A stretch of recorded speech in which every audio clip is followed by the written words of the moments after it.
Thérèse Raquin, texte intégral, chapitre 26. La crise dont madame Raquin était menacée se déclara. Brusquement, la paralysie, qui depuis plusieurs mois rampait le long de ses membres, toujours près de l'étreindre, la prit à la gorge et lui lia le corps. Un soir, comme elle s'entretenait paisiblement avec Thérèse et Laurent, elle resta, au milieu d'une phrase, la bouche béante. Il lui semblait qu'on l'étranglait. Quand elle voulut crier, appeler au secours, elle ne put balbutier que des sons rauques. Sa langue était devenue de pierre. Ses mains et ses pieds s'étaient roidis. Elle se trouvait frappée de mudisme et d'immobilité. Thérèse et Laurent se levèrent, effrayés devant ce coup de foudre. Il tordit la vieille mercière en moins de 5 secondes. Quand elle fut roide et qu'elle fixa sur eux des regards suppliants, ils la pressèrent de questions pour connaître la cause de sa souffrance. Elle ne put répondre. Elle continua à les regarder avec une angoisse profonde. Ils comprirent alors qu'ils n'avaient plus qu'un cadavre devant eux. Un cadavre vivant, à moitié, qui les voyait et les entendait, mais qui ne pouvait leur parler. Cette crise les désespéra. Au fond, ils se souciaient peu des douleurs de la paralytique. Ils pleuraient sur eux, qui vivraient désormais dans un éternel tête-à-tête. Dès ce jour, la vie des époux devint intolérable.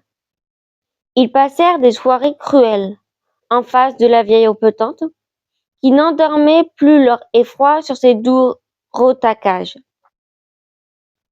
Elle gissait dans un fauteuil comme un paquet, comme une chose, et ils restaient seuls, avec eux deux, bout de la table, embarrassés et inquiets. Ce cadavre ne les séparait plus. Par moments, ils l'oubliaient, ils le confondaient avec les meubles.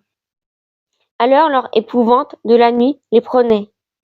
La salle à manger devenait, comme la chambre, un lieu terrible où se dressait le spectre de Camille. Ils souffrirent ainsi 4 ou 5 heures de plus par jour. Dès le crépuscule, ils frissonnaient, baissant l'abat-jour de la lampe pour ne pas se voir.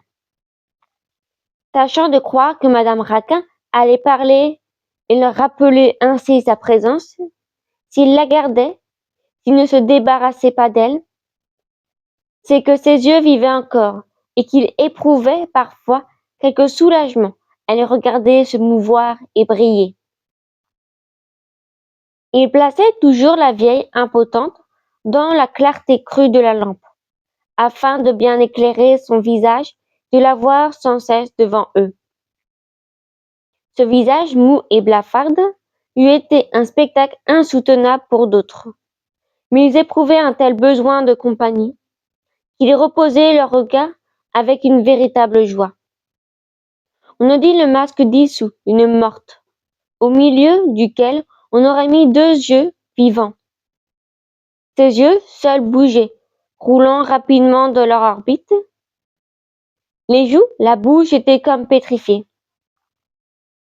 Elle gardait une immobilité qui épouvantait.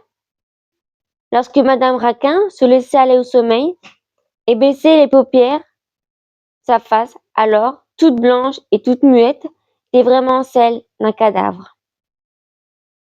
Thérèse et Laurent, qui ne sentaient plus personne avec eux, faisaient du bruit jusqu'à ce que la paralytique eût relevé les paupières, les eût regardés. Ils l'obligeaient ainsi à rester éveillée. Ils la considéraient comme une distraction qui les tirait de leurs mauvais rêves. Depuis qu'elle était infirme, il fallait la soigner ainsi qu'un enfant. Les soins qu'ils lui prodiguaient les forçaient à secouer leurs pensées. Le matin, Laurent la levait, la portait dans son fauteuil et, le soir, il la remettait sur son lit. Elle était lourde encore. Il devait user de toute sa force pour la prendre délicatement entre ses bras et la transporter. C'était également lui qui roulait son fauteuil. Les autres soins regardaient Thérèse. Elle habillait l'impotente, elle la faisait manger, elle cherchait à comprendre ses moindres désirs.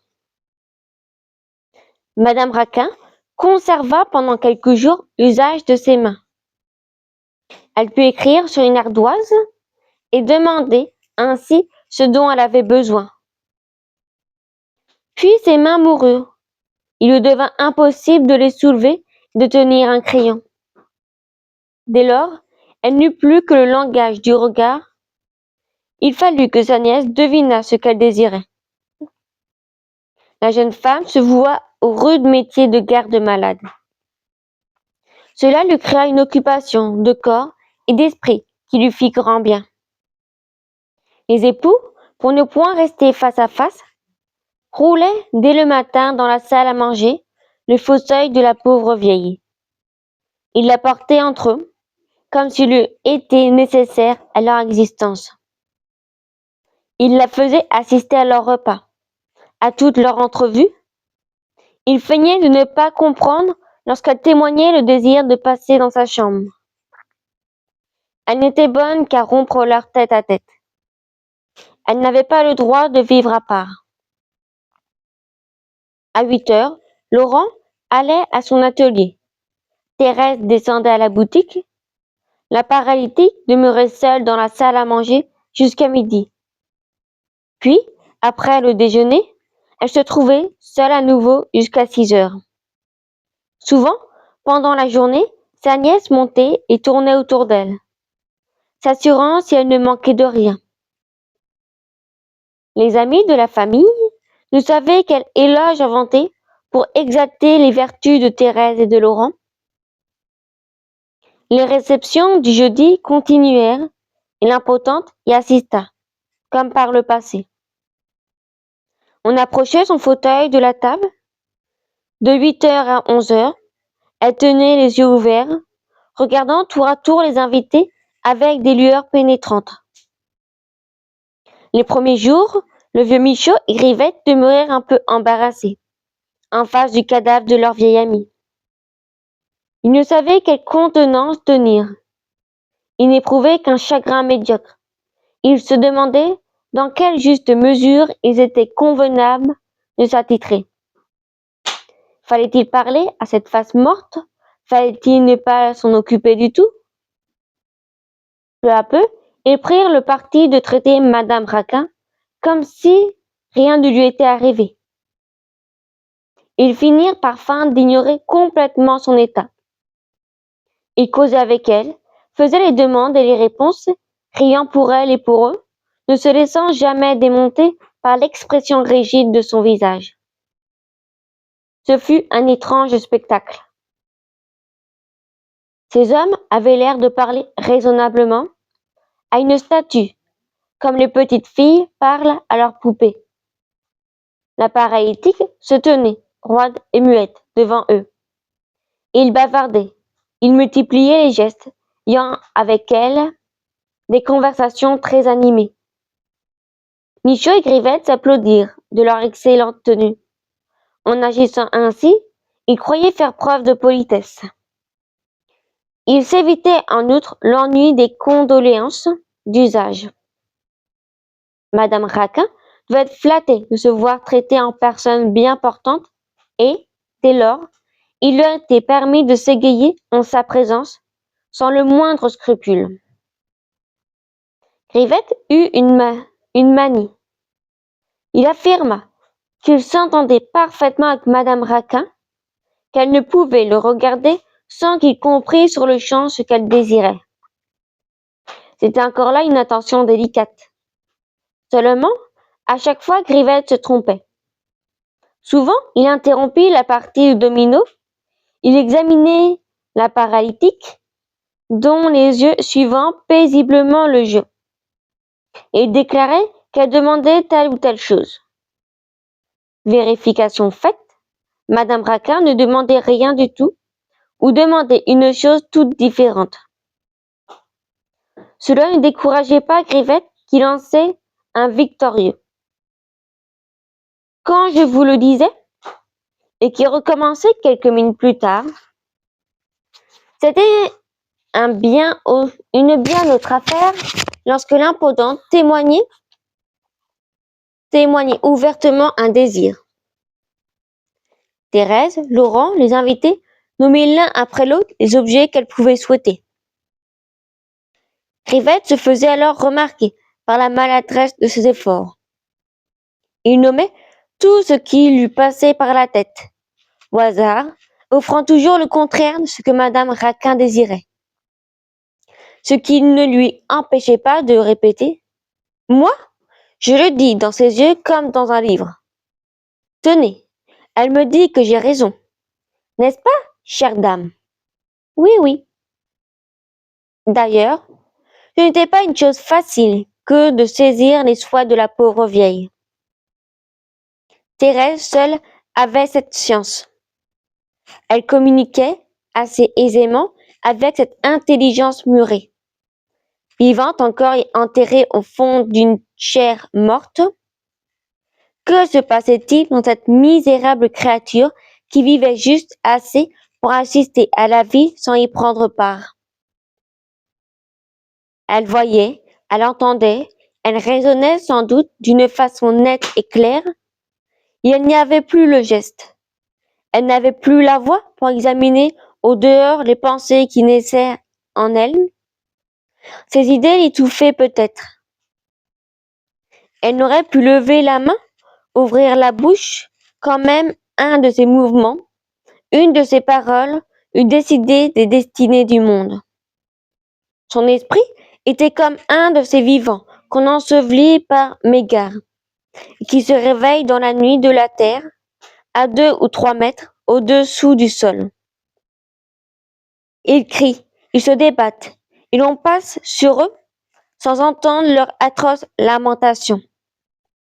Souvent, Laurent regardait madame Raquin, les lèvres serrées, les mains allongées sur les genoux, mettant toute sa vie dans ses yeux, vifs et rapides, et il se disait: qui sait à quoi elle peut penser toute seule? Il doit se passer quelque drame cruel au fond de cette morte. Laurent se trompait. Madame Raquin était heureuse des soins et de l'affection de ses chers enfants. Elle avait toujours rêvé de finir comme cela, lentement, au milieu du dévouement et de caresses. Certes, elle aurait voulu conserver la parole, pour remercier ses amis qui l'aidaient à mourir en paix. Mais elle acceptait son état sans révolte. La vie paisible et retirée qu'elle avait toujours menée, la douceur de son tempérament lui empêchait de sentir trop rudement les souffrances du mudisme et de l'immobilité. Elle était redevenue enfant. Elle passait des journées sans ennui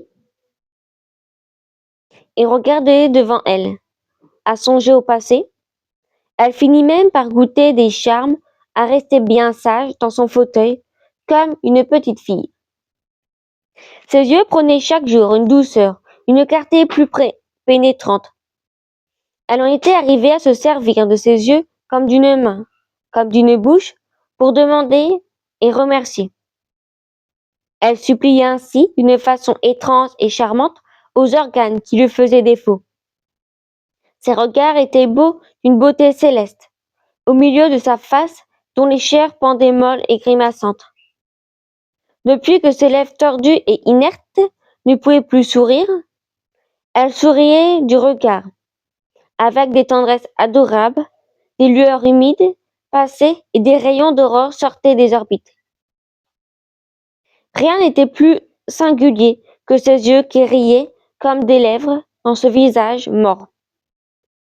Le bas du visage restait morne et blafarde, les yeux s'éclairaient divinement. C'était surtout pour ses chers enfants qu'elle mettait ainsi toutes ses reconnaissances, toutes les affections de son âme dans un simple coup d'œil. Lorsque, le soir et le matin, Laurent la prenait dans ses bras pour la transporter, Elle le remercie avec amour par des regards pleins d'une tendre effusion. Elle vécut ainsi pendant quelques semaines, attendant la mort, se croyant à l'abri de tout nouveau malheur. Elle pensait avoir payé sa part de souffrance. Elle se trompait. Un soir, un effroyable coup l'écrasa. Thérèse et Laurent avaient beau la mettre entre eux, en pleine lumière, elle ne vivait plus assez pour les séparer et les défendre contre leur angoisse. Quand ils oubliaient qu'elle était là, qu'elle les voyait et les entendait, la folie les prenait, ils apercevaient Camille. Ils cherchaient à le chasser. Alors ils balbutiaient. Ils laissaient échapper malgré eux des aveux, des phrases qui finirent par tout révéler à Madame Raquin. Laurent eut une sorte de crise pendant laquelle il parla comme un halluciné. Brusquement, la paralytique comprit. Une effrayante contraction passa sur son visage. Elle éprouva une telle secousse que Thérèse crut qu'elle allait bondir et crier. Puis elle retomba dans une rigidité de fer. Cette espèce de choc fut d'autant plus épouvantable qu'il sembla qu'elle vanissait un cadavre. La sensibilité, un instant rappelée, disparut. L'impotente demeura plus écrasée, plus bafarde. Ses yeux, si doux d'ordinaire, devenus noirs et durs, pareils à des morceaux de métal. Jamais désespoir n'était tombé plus rudement dans un être.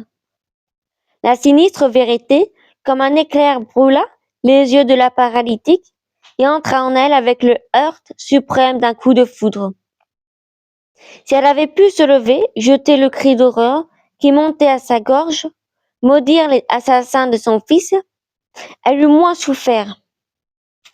Mais, après avoir tout entendu, tout compris, il lui fallut rester immobile et muette, gardant en elle l'éclat de sa douleur. Il lui sembla que Thérèse et Laurent l'avaient lié, cloué sur son fauteuil pour l'empêcher de s'élancer, et qu'ils prenaient un atroce plaisir à lui répéter: Nous avons tué Camille. Après avoir posé sur ses lèvres un bâillon qui étouffait ses sanglots. L'épouvante, l'angoisse couraient furieusement dans son corps, sans trouver une issue. Elle faisait des efforts surhumains pour soulever le poids qui l'écrasait, pour dégager sa gorge et donner ainsi passage au flot de son désespoir. Et vainement, elle tendait ses derniers énergies. Elle sentait sa langue froide contre son palais. Elle ne pouvait s'arracher de la mort. Une impuissance de cadavre la tenait rigide. Ses sensations ressemblaient à celles d'un homme tombé en léthargie, qu'on enterrait et qui, bâillonné par les liens de sa chair, entendrait sur sa tête le bruit sourd des pelletées de sable. Le ravage qui se fit dans son cœur fut plus terrible encore. Elle sentit en elle un écroulement qui la brisa. Sa vie entière était désolée. Toutes ses tendresses, toutes ses bontés, tous ses dévouements venaient brutalement renversés et foulés aux pieds. Elle avait mené une vie d'affection et de douceur, et, à ces heures dernières, lorsqu'elle allait emporter dans la tombe la croyance au bonheur calme de l'existence, une voix lui criait que tout est mensonge et que tout est crime. Le voile qui se déchirait lui montrait, au-delà des amours et des amitiés qu'elle avait cru voir, un spectacle effroyable, de sang et de honte. Elle lui injuriait Dieu si elle avait pu crier un blasphème.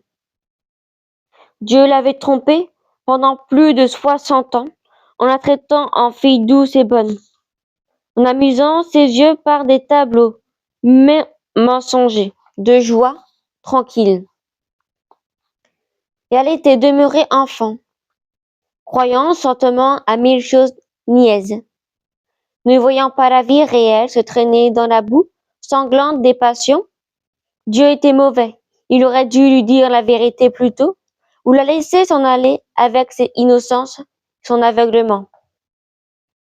Maintenant, il ne lui restait qu'à mourir, en niant l'amour, en niant l'amitié, en niant le dévouement. Rien n'existait que le meurtre et la luxure. Et quoi? Camille était mort sous les coups de Thérèse et de Laurent? Et ceux-ci avaient conçu le crime au milieu des hontes de l'adultère? Il y avait pour madame Raquin un tel abîme dans ses pensées qu'elle ne pouvait la raisonner ni la saisir d'une façon nette et détaillée. Elle n'éprouvait qu'une sensation, celle d'une chute horrible. Il lui semblait qu'elle tombait dans un trou noir et froid. Elle se disait: je vais aller me briser au fond. Après la première secousse, la monstruosité du crime lui parut invraisemblable. Puis elle eut peur de devenir folle. Lorsque la conviction de l'adultère et du meurtre s'établit en elle, au souvenir de petites circonstances qu'elle ne s'était pas expliquées jadis, Thérèse et Laurent étaient bien les meurtriers de Camille. Thérèse qu'elle avait élevée, Laurent qu'elle avait aimé, un mère dévoué et tendre. Cela lui tournait dans sa tête, comme une roue immense, comme un bruit assourdissant. Elle devinait des détails si ignobles. Elle descendait dans une hypocrisie si grande. Elle assistait, en pensée, à un double spectacle d'une ironie si atroce qu'elle eût voulu mourir pour ne plus penser. Une seule idée, machinale et implacable, broyait son cerveau avec une pesanteur et un entêtement de meule. Elle se répétait: ce sont mes enfants qui ont tué mon enfant. Et elle ne trouvait rien autre chose pour exprimer son désespoir. Dans le brusque changement de son cœur, elle se cherchait avec égarement, ne se reconnaissait plus. Elle restait écrasée, sous l'envahissement brutal des pensées de vengeance qui chassaient toute la bonté de sa vie. Quand elle eut été transformée, il fit noir en elle. Elle sentit naître dans sa chair mourante un nouvel être impitoyable et cruel. Elle aurait voulu mordre les assassins de son fils. Lorsqu'elle eut succombé, sous l'étreinte accablante de la paralysie, lorsqu'elle eut compris qu'elle ne pouvait sauter à la gorge de Thérèse et de Laurent, elle rêvait d'étrangler. Elle se résigna au silence et à l'immobilité, et de grosses larmes tombaient lentement de ses yeux. Rien ne fut plus navrant que ce désespoir muet et immobile. Ces larmes qui coulaient une à une sur ce visage mort, dont pas une ride ne bougeait, cette face inerte et blafarde qui ne pouvait pleurer pour tous ses traits et où les yeux seuls sanglotaient, offraient un spectacle poignant. Thérèse fut prise d'une pitié épouvantée. Il faut la coucher, dit-elle à Laurent, en lui montrant sa tante. Laurent se hâta de rouler la paralytique dans sa chambre, puis se baissa pour la prendre dans ses bras. À ce moment, madame Raquin espéra qu'un ressort puissant allait la mettre sur ses pieds. Elle tenta un effort suprême. Dieu ne pouvait permettre que Laurent la serrât contre sa poitrine. Elle comptait que la foudre allait l'écraser, s'il avait cette impudence monstrueuse. Mais aucun ressort ne la poussa, et le ciel réserva son tonnerre. Elle resta, affaissée, passive, comme un paquet de linge. Elle fut saisie, soulevée, transportée par l'assassin. Elle éprouva l'angoisse de se sentir molle et abandonnée, entre les bras du meurtrier, de Camille. Sa tête roula sur l'épaule de Laurent, qu'elle regarda avec des yeux agrandis par l'horreur. Va, va, regarde-moi bien, murmura-t-il. Tes yeux ne me mangeront pas. Il la jeta brutalement sur le lit, l'impotente, et tomba évanouie. Sa dernière pensée avait été une pensée de terreur et de dégoût. Désormais, il lui faudrait, matin et soir, subir l'étreinte immonde des bras de Laurent. Fin du chapitre 26.